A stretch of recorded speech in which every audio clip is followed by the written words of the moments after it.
Hello दोस्तों। Share बाजार या स्टॉक मार्केट में आप ट्रेडिंग करते हैं, आप बिगिनर्स हैं, आपको सी खरीदने पे भी लॉस हो रहा है, पी खरीदने पर भी आपको लॉस हो रहा है। अब जो भी ट्रेड ले रहे हैं उसके अपोजिट चीज़ें हो रही हैं। मैंने फेसबुक पर कई ग्रुप्स में देखा है, अन्य दोस्तों से भी सुना है, क्या करें, मार्केट को छोड़ दें, मैं संन्यास ले लें मैं। देखिए दोस्तों, इस तरह का कोई भी डिसीज़न लेने के लिए आपको अपने आप से ही पूछना होगा या अपनी खुद की ही रणनीति स्ट्रेटेजी आपको बनानी होगी। देखिए दोस्तों, मैं आपको पहली बार फेस टू फेस ये वीडियो बना करके अपनी बात आपके साथ शेयर कर रहा हूँ। मैं अपना कोई पोर्टफोलियो, कोई स्क्रीनशॉट ट्रेड का आपके साथ शेयर नहीं करता हूँ, ना मैं पसंद करता हूँ, क्योंकि मेरा लाभ या हानि आपके लिए कोई महत्व नहीं रखता है। सेम आपका लाभ हानि मेरे लिए कोई महत्व नहीं रखता है। लेकिन शुभकामनाएं आपके लिए जरूरी कि आपका फ़ायदा हो, आपका नुकसान कम से कम हो। देखिए दोस्तों, मेरे पास में पोर्टफोलियो में कई सारे शेयर्स ऐसे हैं जिनमें से कुछ 3% माइनस पे गए, मैंने उनको स्टॉप लॉस हिट करके बाहर कर दिया। कुछ -15% पे है, मैंने उनमें कोई डिसीजन नहीं लिया, मैंने उनको होल्ड किया है। मेरे पास NBCC फॉर एग्जांपल मैं बता रहा हूँ शेयर है, मैंने 46 पे लिया, 1000 यूनिट्स मेरे कैपेसिटी के हिसाब से मैंने लिया। मेरा टारगेट था अगर नीचे गया 42 के लेवल पर तो 1000 और ले लूँगा, और नहीं तो कुछ भी हो अपर साइड पे गया तो मैं इसको 4950 के आसपास में इसको मैं बेचूंगा। लेकिन अगर 40 से नीचे स्लाइड किया तो स्टॉप लॉस हिट कर दूंगा, कोई बात नहीं। That is my strategy. मैं आपको खरीदने बेचने के लिए नहीं कह रहा हूँ NBCC के बारे में।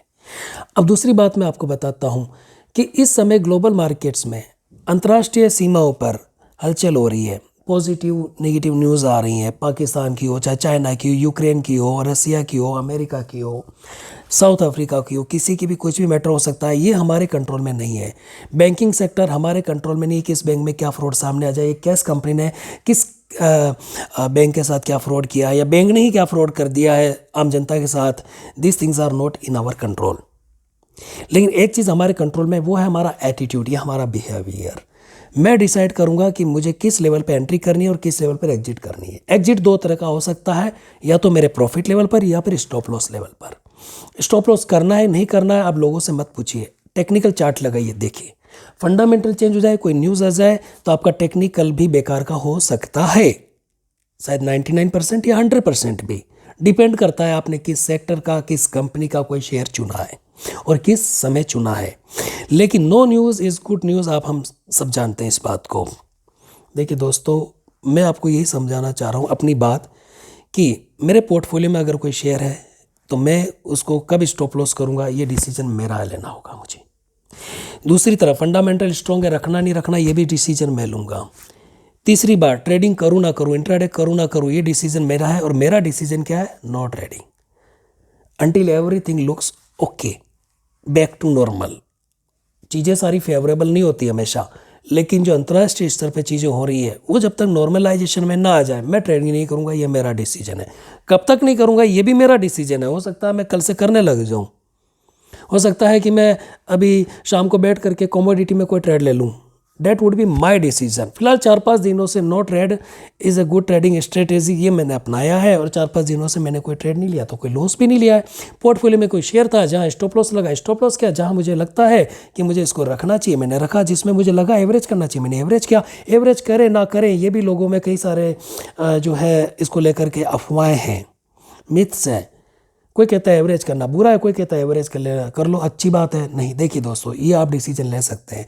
मैंने कोई शेयर आपको जैसे NBCC का एग्जांपल दिया, 46 पे लिया, मैंने कहा 42 पे जाएगा एवरेज करूंगा, 40 से नीचे जाएगा स्टॉप लॉस करूंगा। मैंने कहा 50 के आसपास जाएगा तो मैं उसको बेच दूंगा, ऊपर आप ट्रेंड बना रहेगा तो दोबारा फ्रेश बाई करके एक अपॉर्चुनिटी देखकर पुल बैक में फिर से लूँगा। That is my strategy. आप अपनी स्ट्रेटेजी खुद बनाइए।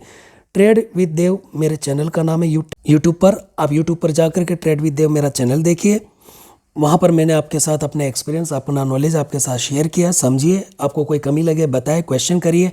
बहुत सारा मटेरियल आपको इंटरनेट पे मिलेगा, फ्री में मिलेगा, आप देखिए। पेड कंटेंट्स भी लीजिए। मैं आपको यही कहूँगा, before you invest in anything, invest your time, money and energy in learning about it. अगर आपको 1000 रुपये देकर किसी गुरु से आपको कोई जानकारी मिल रही है तो वहाँ से लीजिए, फिर आप 1000 रुपये अपने बिजनेस में लगाइए।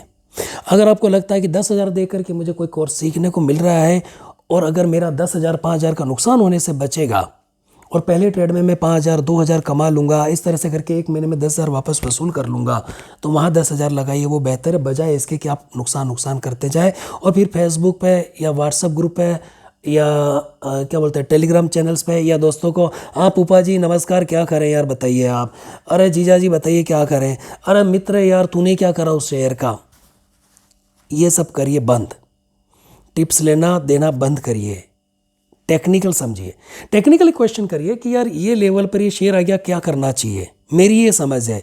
अब लोगों का व्यूज़ लीजिए, मूविंग एवरेज लगाइए, एमएससीडी लगाइए, आरएसआई लगाइए, बोलिंजर बैंड लगाइए, पिवट पॉइंट्स लगाइए, कहाँ सपोर्ट है, कहाँ रेजिस्टेंस है, कहाँ मिड रेंज है, ये देखना तो आपका काम है, मेरा नहीं है। ये आपका काम है, आपके लिए मैं नहीं करूँगा और मेरे लिए आप नहीं करेंगे, लेकिन आप अपनी अंडरस्टैंडिंग लोगों के साथ शेयर कर सकते हैं और क्वेश्चंस कर सकते हैं।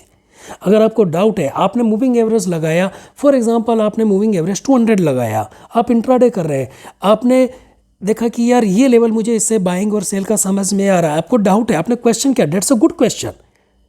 आपने पूछा what is moving average, dates a good question. आपने पूछा डिफरेंस क्या है between moving average, simple moving average and exponential moving average, dates a good question. पूछना चाहिए, गूगल करिए, नहीं समझ में आ रहा है तो पूछिए, हिंदी में इंग्लिश में जिस भाषा में आप कंफर्टेबल हैं, लेकिन ये मत पूछिए कि किस लेवल पर खरीदूं और किस लेवल पर बेचूं या होल्ड करूं या एवरेज करूं, ये मत पूछिए। किस शेयर में इन्वेस्ट करूं, ये मत पूछिए। टेक्निकल से रिलेटेड कोई क्वेश्चन पूछिए, फंडामेंटल पूछिए। आप एक क्वेश्चन पूछ सकते हैं कि भाई मारुति के फंडामेंटल्स कैसे हैं, हीरो होंडा के फंडामेंटल्स कैसे हैं, एसबीआई के फंडामेंटल्स कैसे हैं। आपको नहीं समझ में आ रहा है, आप उसके फंडामेंटल्स पूछ सकते हैं, क्वेश्चन कर सकते हैं, जानकार व्यक्ति से जानकारी ले सकते हैं। आप पूछ सकते हैं फार्मा सेक्टर आगे कैसा रहेगा, कोरोना में काफ़ी केसेस कम आ रहे हैं, तो अब उसमें हमारे लिए इन्वेस्टमेंट सही रहेगा कि नहीं रहेगा।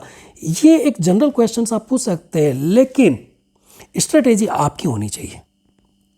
टिप्स से रिलेटेड कोई क्वेश्चन ना पूछिए, आपके साथ धोखा होगा, आप मार खाएंगे, आप नुकसान ज़्यादा करेंगे। हो सकता है आपको 2 रुपये का कभी प्रॉफिट मिले और 5 रुपये आपके हाथ से चले जाए। मैंने बहुत सारों को देखा है, दुख होता है दोस्तों, वाकई दुख होता है, इसलिए वीडियो बना रहा हूँ मैं। प्लीज़ आप ये स्टूपिडिटी मूर्खता ना करें, आप खुद से एनालिसिस करना सीखें। मैं अपनी बात को यहीं समाप्त करता हूं दोस्तों, और अंत में यही कहना चाहूँगा, जब आपको समझ में ना आए क्या करना चाहिए, कुछ मत कीजिए, आराम कीजिए, फोटोग्राफी कीजिए, मेरी तरह पियानो बजाइए, अपनी बीवी बच्चों के साथ परिवार के साथ घूमने जाइए, बाहर गार्डन में जाइए, किसी दूसरे शहर में जाइए, आराम से थोड़ा लाइफ को एंजॉय कीजिए। पैसा पैसा पैसा ये सब कुछ नहीं होता है।